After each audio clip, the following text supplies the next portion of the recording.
Qui n'a jamais été admiratif devant des enfants polyglottes, passer d'une langue à l'autre facilement? Et si c'était possible que ton enfant soit bilingue? Voici une vidéo qui s'adresse à vous tous, les parents. Que ton enfant devienne bilingue, c'est possible et ouvert à tous. Que tu parles une seconde langue ou pas. On va voir ensemble tous mes conseils pour que ton enfant apprenne une seconde langue et on va voir aussi ensemble en quoi il est bénéfique de lui apprendre dès le plus jeune âge. Je m'appelle Hamouda, je suis père de 2 enfants, je suis passionné par l'esprit Montessori, la bienveillance, la neuroscience, la parentalité positive, le développement personnel pour adultes et aussi pour enfants. J'ai décidé de parler à mes enfants en anglais depuis qu'ils sont nés, bien que ce ne soit pas ma langue maternelle. Avant de passer à mes 4 conseils pour que ton enfant apprenne une seconde langue ou plus, on va voir ensemble les bienfaits de lui parler une seconde langue et aussi pourquoi lui parler dès le plus jeune âge.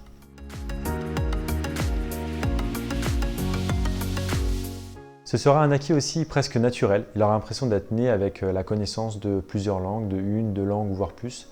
Moi-même, quand j'étais petit, j'ai appris le tunisien et en fait, j'ai pas l'impression d'avoir fait un seul effort pour apprendre cette langue-là. J'ai l'impression d'avoir toujours eu cette connaissance parce que je l'ai appris aussi dès le plus jeune âge et assez facilement. Une des choses qui m'a motivé aussi de leur parler dès le plus jeune âge, c'est de me dire que quelque part, je les ouvre au monde. L'idée qu'ils puissent avoir des amis dans le monde entier, que ce soit par le biais d'internet ou par des voyages, je trouve justement ça assez intéressant. Ce qui est intéressant aussi, le fait de switcher d'une langue à l'autre, ça demande une certaine gymnastique au niveau du cerveau et ça amène une plus grande flexibilité cognitive.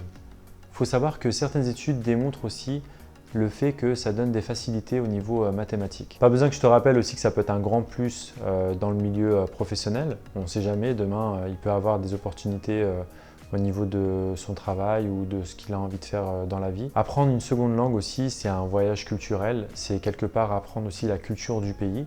Et ce que je trouve intéressant, c'est que quand tu as un parent par exemple qui est étranger et qui veut transmettre sa langue maternelle justement à son enfant, par le biais de la langue, il peut aussi lui transmettre la culture du pays. Et aussi après, il y a un effet qui est intéressant, c'est qu'un enfant, quand il est justement amené à apprendre une seconde langue, plus tard, il est beaucoup plus facile pour lui aussi d'apprendre encore d'autres langues. Il a déjà en fait ce switch naturel. Parler dès le plus jeune âge, c'est aussi parler une langue sans accent.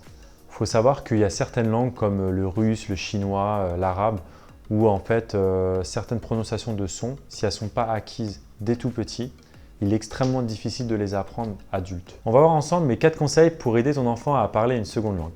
Mon premier conseil s'adresse aux parents qui connaissent, qui parlent une seconde langue déjà, mais qui hésitent à le transmettre à leur enfant parce qu'ils se posent certaines questions, parce qu'ils entendent aussi certaines affirmations autour d'eux. Donc mon premier conseil serait de se débarrasser des a priori.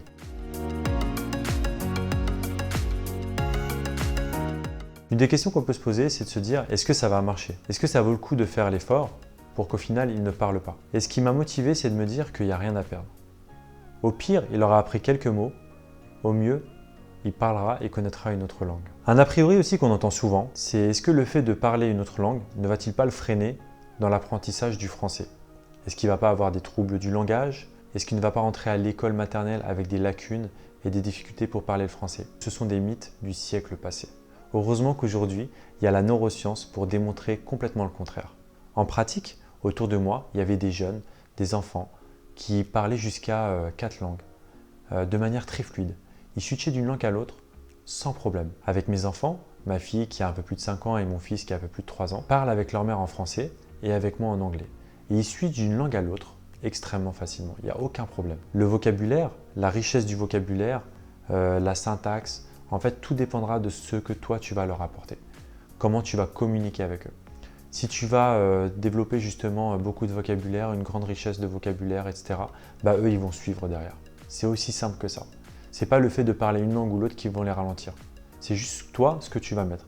Et plus tu vas mettre la barre haute, et plus eux, ils vont te suivre. Les troubles du langage, il n'y en a pas.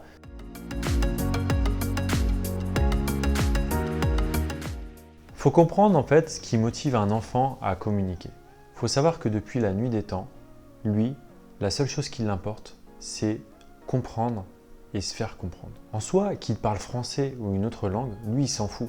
Tout ce qu'il veut, c'est que quand il vient, il va te poser une question ou il s'adresse à toi, il veut que tu le comprennes, que du coup tu répondes à sa question et basta. Donc il y a un truc qui est hyper important, c'est que lorsqu'il vient et qu'il va te parler justement par exemple en français, il ne faut pas que tu lui donnes la réponse. Il ne faut pas que tu lui apportes ce qu'il demande. Je leur propose tout de suite en fait la phrase pour reformuler. Il reformule et là, à ce moment-là, je réponds à sa question ou je lui donne en fait ce qu'il a besoin. Ça, c'est un point qui est extrêmement important.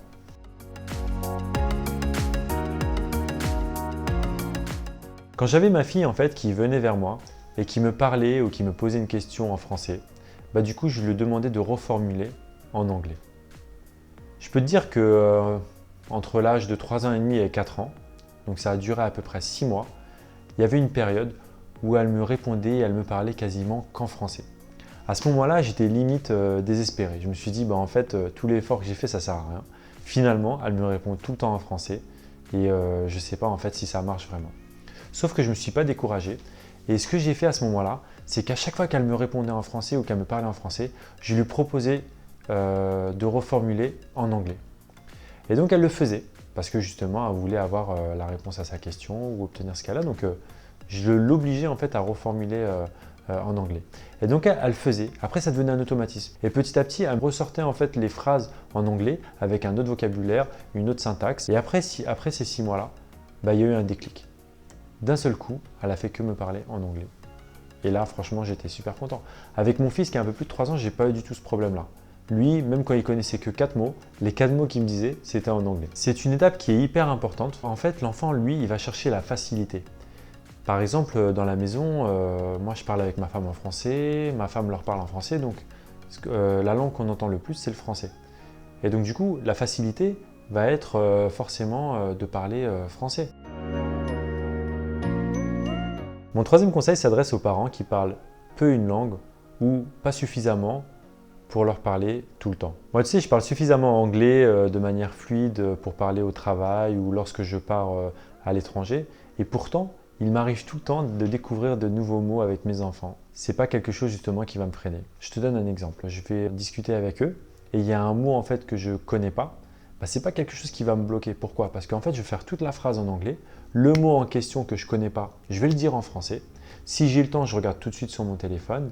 Sinon, après. En l'occurrence, il y a une application que j'utilise, que je conseille vivement, qui est vraiment très bien.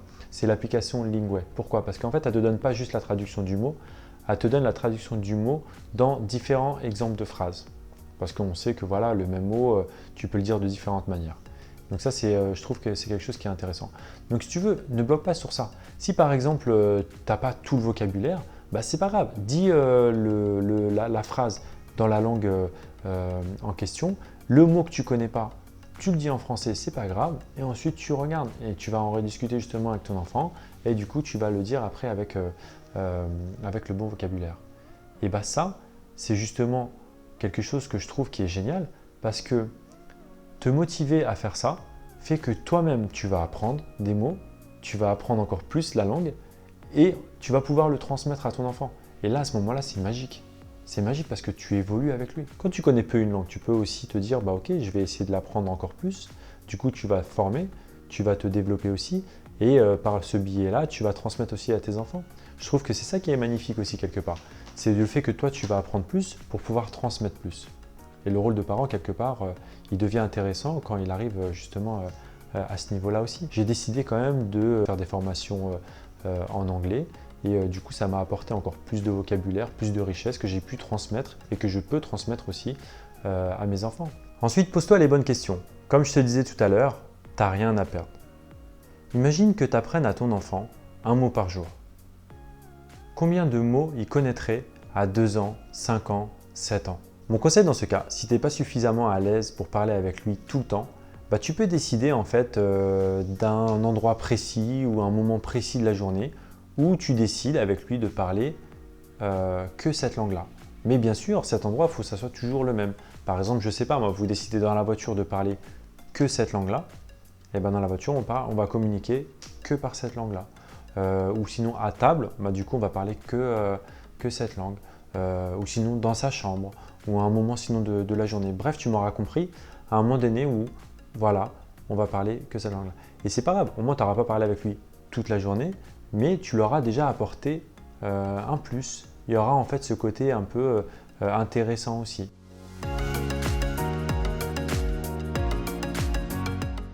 Et mon 4e conseil s'adresse aux parents qui ne parlent que français. Ils ne connaissent pas d'autres langues, mais ils veulent quand même voilà, transmettre à leur enfant la possibilité d'apprendre, de connaître un autre langage. Et pour vous, j'ai aussi pas mal de conseils.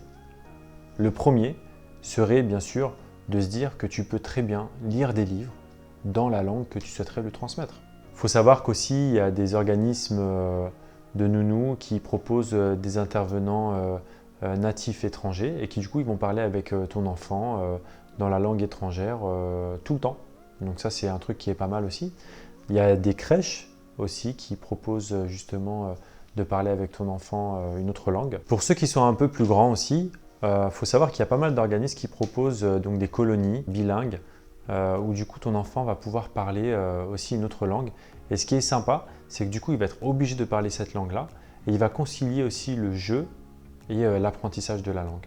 Après, un autre moyen aussi qui peut être intéressant, c'est de se dire pourquoi pas apprendre une langue avec lui. Par exemple, le langage des signes. Moi, j'ai eu la chance de faire des ateliers avec les enfants des tout petits. Il faut savoir que le langage des signes, c'est tellement intéressant que je pense que je ferai une vidéo dessus. Avec le langage des signes, dès 8 mois, tu peux déjà commencer à communiquer avec ton enfant.